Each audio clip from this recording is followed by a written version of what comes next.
All right, starting tomorrow, you'll be able to request a free rapid COVID test through a government website. Now, the test will be available at covidtest.gov. The program will limit the number of tests sent to each residential address to 4 tests. Shipping will take anywhere between 7 to 12 days after ordering. Joining Morning Rush is Dr. Perry Halkitis, Dean of Rutgers School of Public Health. Thank you so much for joining us today, Dr. Halkitis. So this website has really been touted as some sort of a solution to the testing problem, but let's take it back and think historically. The government's launching of healthcare-related websites, so we're talking the Obamacare site in 2013, for example, do not stand up to the demand. So how concerned are you about a site crash tomorrow because of the immense demand? Good morning. I think, first of all, I think we have to all acknowledge the fact that these tests are probably a very helpful thing to make available to the American public too, so that people can know, quite frankly, in the comfort of their own homes, whether they're infected or not. But do I believe that infrastructure breaks? Do I believe whether electronic infrastructure breaks or a bridge or a tunnel breaks if it's that there's too much of a demand? Yeah, it happens. It's possible that we will see this. Hopefully, there have been lessons learned from the past. I can tell you that here in New Jersey, when we were able to get free PCR tests during the winter holidays, the system worked pretty efficiently, and the system did not crash, and individuals were able to access their tests and have them delivered to their home pretty much without any problem. So let's hope there are lessons learned that will be applied to the development of this particular website. Right. So tests, as we know, have been really hard to find. I'm sure you've seen all the video of those long lines, people waiting for hours and searching all these different stores to get their hands on one. But the federal government has secured more than 420 million tests for distribution through covidtest.gov, with plans to increase the order to 1 billion tests in the coming weeks. So where are these tests coming from? Well, the federal government has contracted with the developers of these antigen tests. Let's be clear, these are rapid tests that individuals will be using in their homes.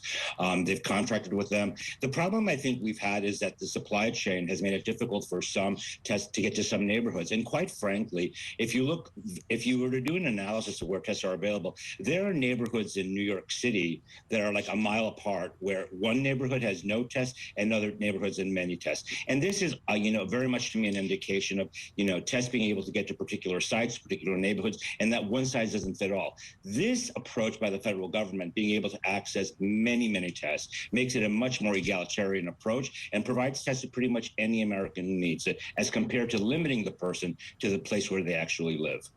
So when we're talking about at-home tests, there has been a lot of concern with under-reporting. And so the numbers that we report every day, the numbers we see every day, might not be accurate because there could be so many more positive results. So what sort of impact could this new program have on case numbers? Yeah, so first and foremost, you are right. We have no idea of the number of cases in the United States over the course of the last month, because so many of us have tested at home and so many people have tested positive, and that's not part of the records here. Case numbers are interesting. Case numbers are important. Case numbers give us an indication of spread.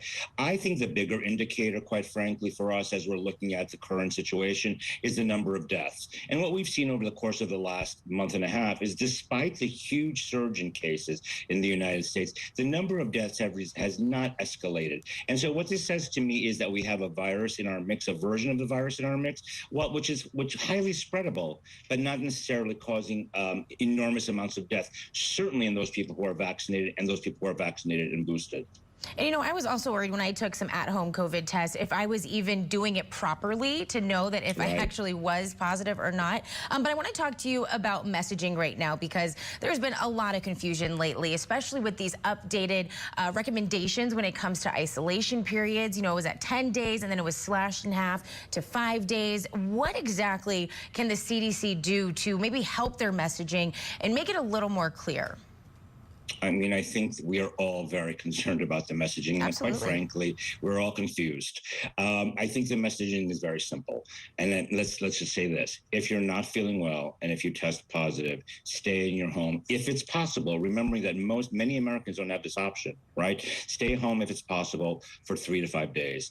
And then if at that point, if you have tests from the federal government that are in your home, test at the end of the 5-day period to see if you're contagious. If you're not contagious anymore, then leave your home. So stay home if sick, take a test, take a follow-up test if it's possible, which will now be available with a test from the government, and then make a decision. I want to say one more thing actually to the viewers, because I think it's important. What I've been telling people with these rapid tests is the following.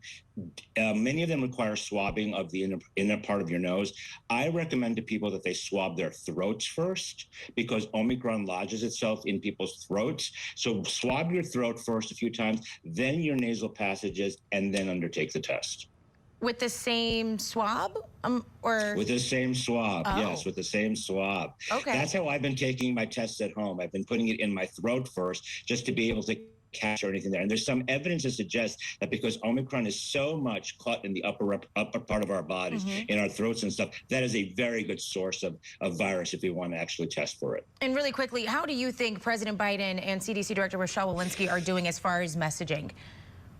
I think that public health messaging is extremely, extremely complicated, and this disease continues to change every single day. I think we're playing catch up constantly here, right? And I just want to remind, the viewers also that, 40 years ago when we had something called HIV, we were doing a similar catch up, right? So things are a little bit better than they were 40 years ago. They're still not great. I asked the CDC, please just simplify your messages, because complex interwoven messages are very hard for people to digest. All right, Dr. Perry Halkitis, Dean of Rutgers School of Public Health, thank you for your time today. Have a good one. Have a good morning.